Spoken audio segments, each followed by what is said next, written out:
but beneath Paris they whisper. Hidden beneath the world's most romantic city lies something far more haunting, a silent empire of the dead. Why? Over 6 million souls rest here, buried in a maze of forgotten tunnels. But this place is more than an ossuary. It's a vault of secrets, sealed beneath centuries of stone and silence.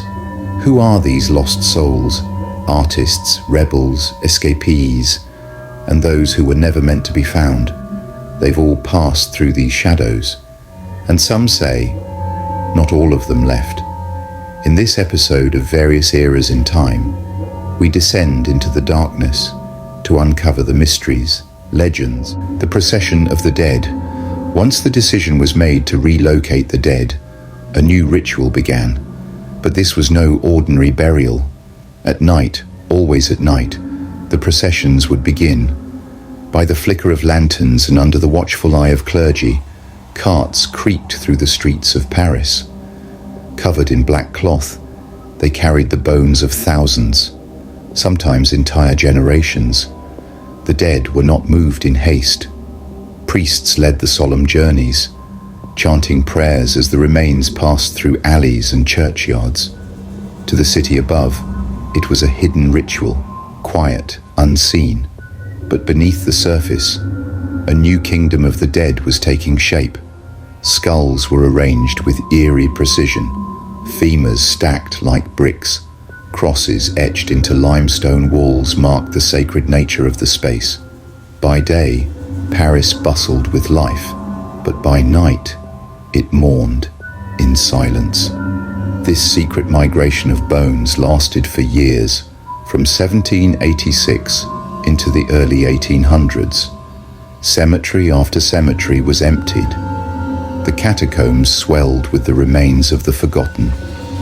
What began as a health measure had become a dark ritual, one that forever altered the relationship between Paris and its dead. Symbols of death and rituals. Death in the catacombs was not random. It was arranged. What many see as a chaotic mountain of bones was in fact something sacred. Every skull, every femur, every fragile rib was placed with intention, not merely discarded but composed. This was a cathedral of the dead. Crosses formed from bone marked the entrance to chambers. Rosettes made of skulls lined the walls. Some passageways bore Latin inscriptions, haunting phrases chiseled into the stone. Stop. This is the empire of the dead. It was more than burial. It was a ritual, a final act of reverence for the anonymous millions. Though their names were lost, their presence was undeniable. These macabre mosaics were shaped by workers known as les carriers, guided by priests who saw the ossuary as hallowed ground. They believed the careful arrangement of the dead brought order to spiritual chaos, a way to honor the afterlife in a world that had forgotten the living. Symbols of mortality, salvation, and silence are carved into nearly every surface, echoing through time in stone and bone. Here, death doesn't scream, it whispers, through the language of symmetry, of ritual, of sacred design. And if you listen closely, the messages are still there, echoes in the stone. Beneath the heartbeat of Paris lies a silence older than memory. A silence built on bones, sealed in ritual, and whispered through centuries of darkness. The catacombs are more than a resting place.